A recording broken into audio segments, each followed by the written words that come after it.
Hi, it's Matt here with the Crooked Pigs Barbecue Channel. It's the first week of November, and I don't know about you, but it's time to talk turkey.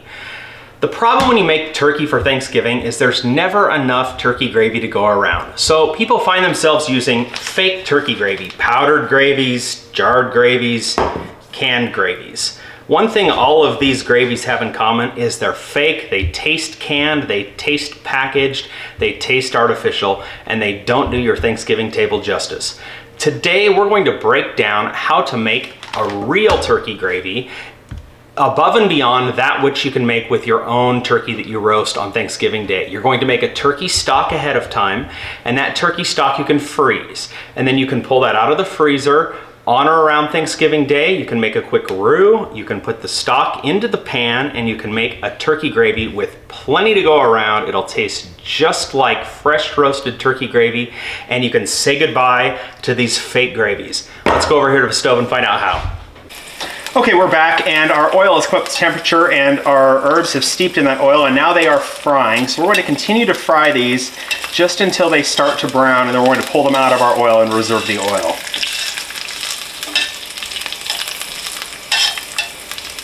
And we're just going to fry them a moment longer here. You don't want to burn those. We're just trying to season that oil. Okay. I'm going to turn this down to low. And you can smell how fragrant those herbs have gotten now that they've been frying in that oil. And this has seasoned the oil just to add that extra bit of Thanksgiving herb flavor to your gravy. Okay, those are ready to pull out. Now you can reserve these and use them again for something else if you'd like, stuffing or what have you, but I'm just going to set them aside for now. All right, now to the oil, we're going to add 1 stick of salted butter. We're going to melt that nicely in the pan like that.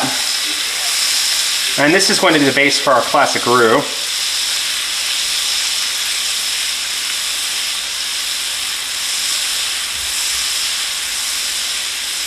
We're going to melt that entire stick of butter. Now there are times to eat healthy, but Thanksgiving isn't one of those, so the more butter the merrier. All right, we've about got that melted, and to that we have some of the fat from the turkey stock that you have seen in our other video that's reserved. I'm going to add some of that into that butter. We're going to cook that down just a little. Okay. Let that settle down in the pan there a little. All right, and that's the fat for our roux. We're going to keep that on low for now. Now, to that fat, we're going to add about 1/2 to 2/3 of a cup of all-purpose flour. And we're going to mix that in with a whisk. All right, this should form a nice paste about like this, and we're going to run that temperature up just a little again. Now, what we want to do is cook this just long enough that the butter in it starts to brown and the flour starts to get some of that raw flour flavor out. So it takes just a moment here, depending on how hot your pan is. We're about medium temperature now. We're going to let that bubble and keep that moving in the pan so the flour doesn't stick.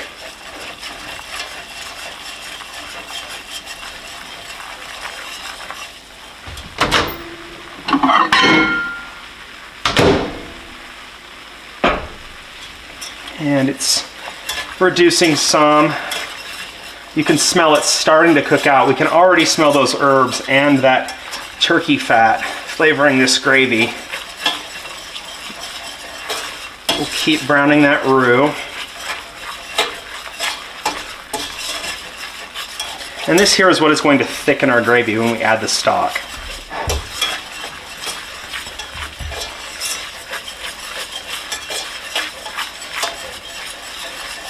All right, now we're about ready to add the stock. The trick here is you can't add all the stock at once, or else you're going to end up with lumpy gravy. You've got to put that stock in at a nice steady pace and whisk in the roux to your stock as you go so that you can keep a nice, smooth, consistent gravy.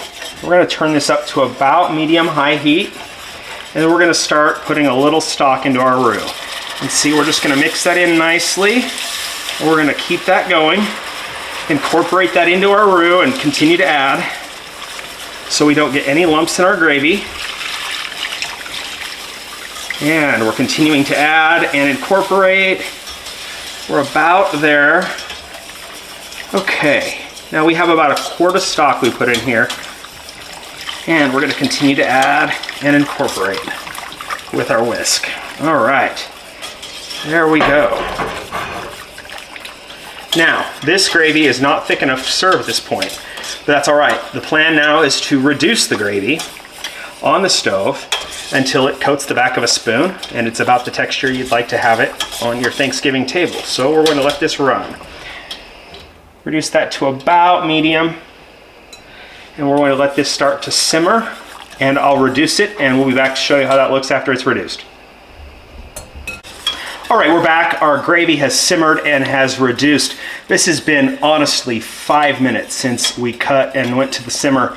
It is about where I would serve it right now. It will coat the back of a spoon, as you can see here. But you could reduce this still a little while longer and make a little thicker gravy. It depends on what you like.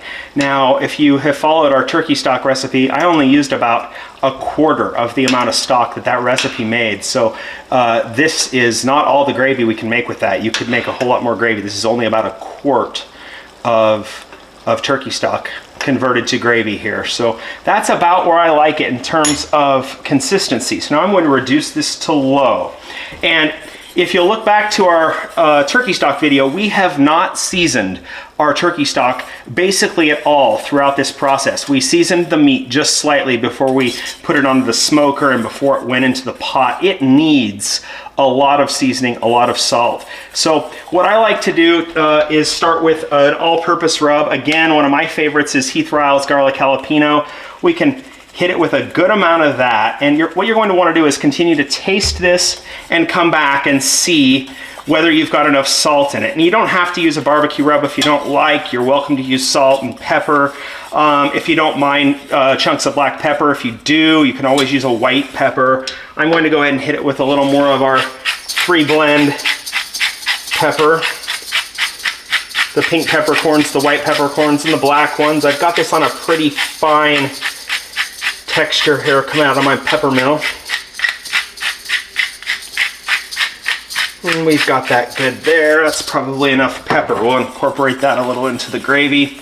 Now, if you have giblets or anything, other turkey parts you'd like to use that you've maybe pre-cooked, now's the time to put them in, or you can put them in there and finish them in here. It will just have to cook a while for that to take place. Now, I also will put a little dash of MSG into my turkey gravy, some accent seasoning. That's not something you have to add. You can add browning seasoning, you can put soy sauce, and I just taste it. So we're gonna taste this now and see where we're at.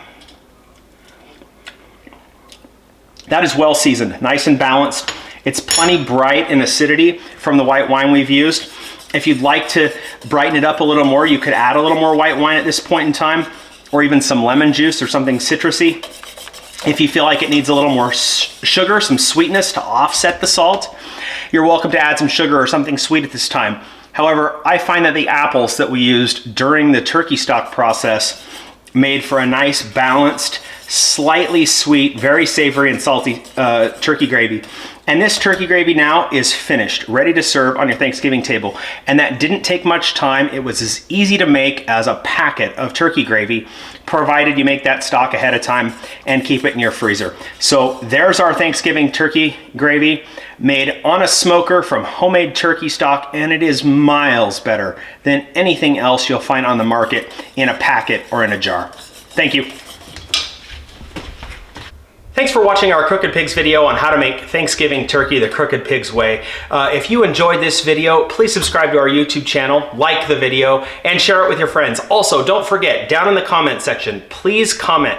Tell us if you tried this recipe and used it on your Thanksgiving, how it turned out, and what, if any, comments, suggestions you'd like to see going forward in YouTube videos to come. Thank you.